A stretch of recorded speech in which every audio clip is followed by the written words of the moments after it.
உங்களுக்கு ஒரு நல்ல தொழில் அமையணும்னா உங்களுடைய ஜாதகத்துல சனி வலுவா இருக்கணும். உங்களுக்கு லாபத்தை கொடுக்க போறவரும் சனிதான். மகரம் தான் உங்களுடைய தொழில் ஸ்தானம். உங்களுக்கு ஜீவனத்தை கொடுக்கறவரும் சனிதான். உங்களுடைய ஜீவனாதிபதியும் சனிதான். உங்களுக்கு பட்டம் பதவி இது போன்றவை கிடைக்கணும்னாலும் சனி வலுவா இருக்கணும், சனி சுபத்துவமா இருக்கணும். கும்பராசி தான் உங்களுடைய லாபத்தை கொடுக்கிற இடமும் வெற்றியை கொடுக்கிற இடமும். இந்த மாதிரி உங்களுக்கு தொழிலையும் பட்டம் பதவி ஜீவனத்தையும் கொடுக்கிற சனி வக்ரம் அடையிறது நல்லதா? உச்சத்துக்கு அடுத்தபடியான ஒரு மிகப்பெரிய வலிமையில இருக்காரு. இப்ப இந்த சிம்ம வீட்டை சனி பயங்கரமா கெடுத்துட்டு இருக்கிறார். அதற்கு ஒளித்தன்மையே இல்லை. அது இருள் கிரகம். அது பாவ ஒளியை தான் நம்மளுடைய பூமிக்கு அனுப்புது. இப்போ இந்த காலகட்டத்துல இப்போ ஜூன் 30 இருந்து நவம்பர் 15 வரைக்கும் சனி அந்த 11ஆம் இடத்தோட லாபம் உங்களுக்கு மேசராசிக்காரர்களுக்கு முழுமையா கிடைத்த பாடில்லை. இந்த சனி வக்ரம் அடைகிறதுனால தொழிலில் ஏதாவது பாதிப்பு வருமானா குரு 2ஆம் வீட்டில் இருக்கிறது பண வரவுக்கு ஒரு மிக நல்ல அமைப்பு. மேசம் காலபுருஷனோட முதல் ராசி மேசம். மேச ராசிக்கு தொழில் ஸ்தானாதிபதியும் லாபஸ்தானாதிபதியும் சனி தான்.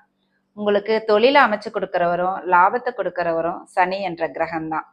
உங்களுக்கு ஒரு நல்ல தொழில் அமையணும்னா உங்களுடைய ஜாதகத்துல நீங்க மேச லக்னமா இருந்தாலும் சரி, மேச ராசியா இருந்தாலும் சரி, உங்களுக்கு ஒரு நல்ல தொழில் அமையணும்னா உங்களுடைய ஜாதகத்துல சனி வலுவா இருக்கணும், சனி சுபத்துவமா இருக்கணும். அதாவது ஒரு நல்ல கிரகத்தோட சேர்ந்து இருக்கணும்.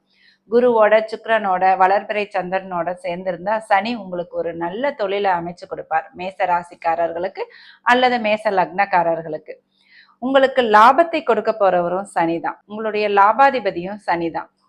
உங்களுக்கு லாபம் கிடைக்கணும், வெற்றி கிடைக்கணும்னா அதற்கும் சனி வலுவா இருக்கணும், சுபத்துவமா இருக்கணும். மகரம் தான் உங்களுடைய தொழில் ஸ்தானம். அந்த இடத்துலயே சனி அமர்ந்திருக்கிறது அவ்வளோ நல்லது இல்லை. அப்படி சனி அமர்ந்திருந்தா அந்த இடத்துல சுப கிரகங்களால தொடர்பு கொண்டிருக்கணும் சனி. அப்படி இருக்கும் பொழுது உங்களுக்கு நல்ல தொழில் அமையும். உங்களுக்கு ஜீவனத்தை கொடுக்கறவரும் சனிதான். உங்களுடைய ஜீவனாதிபதியும் சனிதான். உங்களுக்கு பட்டம் பதவி இது போன்றவை கிடைக்கணும்னாலும் சனி வலுவா இருக்கணும், சனி சுபத்துவமா இருக்கணும். உங்களுக்கு லாபம் கிடைக்கணும், ஒரு விஷயத்துல வெற்றி கிடைக்கணும்னாலும் சனியோட தயவு உங்களுக்கு தேவை. உங்களுடைய அண்ணா அக்கா மூத்த சகோதர உறவு இதெல்லாம் எப்படி இருக்கணும் பார்க்கறதுக்கும் சனி தான் உங்களுக்கு அதிபதி. கும்பராசி தான் உங்களுடைய லாபத்தை கொடுக்கிற இடமும் வெற்றியை கொடுக்கிற இடமும். இந்த மாதிரி உங்களுக்கு தொழிலையும் பட்டம் பதவி ஜீவனத்தையும் கொடுக்கிற சனி உங்களுக்கு வெற்றியை லாபத்தை இதையெல்லாம் கொடுக்கிற சனி வக்ரம் அடையிறது நல்லதா? அதாவது சனி வக்ரம் அடையிறதுங்கிறது அது இருக்கிற இடத்தோட அமைப்பை பொறுத்தது. அந்த சனி எந்த இடத்துல அமர்ந்திருக்குதோ அந்த இடத்தை பொறுத்து தான் சனி வக்ரம் அடையிறது நல்லதா கெட்டதான்னு சொல்ல முடியும். இப்போ சனி கும்பராசியில ஆட்சி பலத்தோட மூலத்திரிகோண அமைப்புல இருக்கிறாரு. அதாவது சனி உச்சத்துக்கு அடுத்தபடியான ஒரு மிகப்பெரிய வலிமையில இருக்காரு.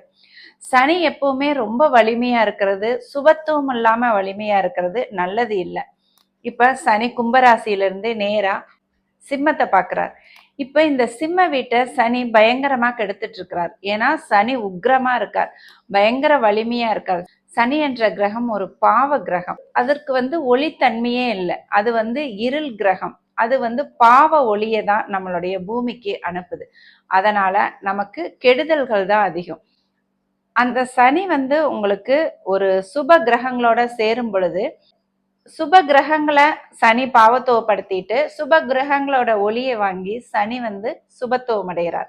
அப்ப மட்டும்தான் உங்களுக்கு சனியின் நன்மைகளை செய்ய முடியும். இப்போ இந்த காலகட்டத்துல இப்போ ஜூன் 30 இருந்து நவம்பர் 15 வரைக்கும் சனி வக்ர பயிற்சி அடைகிறார். இப்போ இந்த கும்பராசியில சனி வக்ரம் ஆகிறது ஒரு நல்ல நிலைமை தான். ஏன்னா சனி ஒரு சுபத்துவம் இல்லாம ஒரு வலுவான நிலையில இருக்கிறது அவ்வளோ நல்லது இல்லை. உங்களுடைய 11ஆம் இடமும் கெட்டுதான் இருக்கு. 11ஆம் இடத்துல பாவ கிரகங்கள் இருக்கிறது நல்லதுன்னு சொன்னா கூட அந்த 11ஆம் இடத்தோட லாபம் உங்களுக்கு மேசராசிக்காரர்களுக்கு முழுமையா கிடைத்த பாடில்லை. ஆனா இந்த வக்ர காலத்துல கண்டிப்பா அந்த லாபங்களும் வெற்றிகளும் உங்களுக்கு முழுமையா கிடைக்கும். ஏன்னா சனி வக்ரம் அடையிறப்ப அவருடைய கொடூர தன்மைகள் கொஞ்சம் குறையுது. அந்த இடத்தை பாவப்படுத்துற அந்த அமைப்பு குறையும். அதனால உங்களுக்கு இந்த சனி வக்ரம் ஆகிறது ஒரு நல்ல நிலைமை தான்.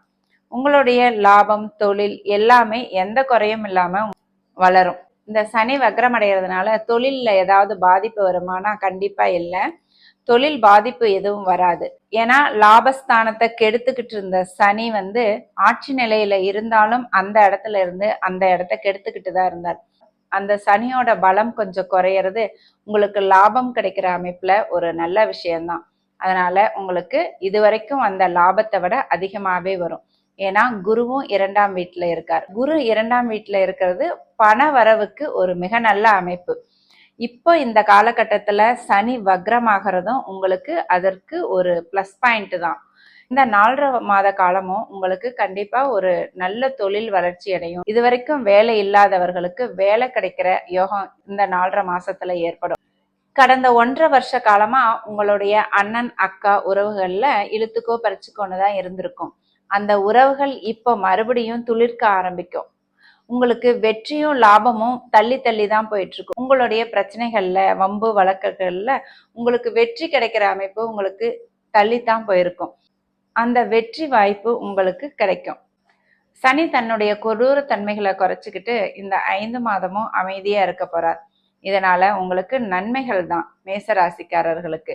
இதுவரைக்கும் இருந்த அமைப்பை விட மேசராசிக்காரர்களுக்கு இந்த சனியோட வக்ர பயிற்சி காலம் லாபத்தையும் வெற்றியையும் கொடுக்கக்கூடிய ஒரு நல்ல காலமாகவே அமையும். நீங்க இது வரைக்கும் ஸ்ரீ அஸ்ட்ரோவிஷன் சேனலை சப்ஸ்கிரைப் பண்ணலைன்னா சப்ஸ்கிரைப் பண்ணிக்கோங்க. பெல் பட்டனையும் அழுத்திக்கோங்க. லைக் பண்ணுங்க, கமெண்ட் பண்ணுங்க, ஷேர் பண்ணுங்க. நன்றி. வாழ்க வளமுடன்.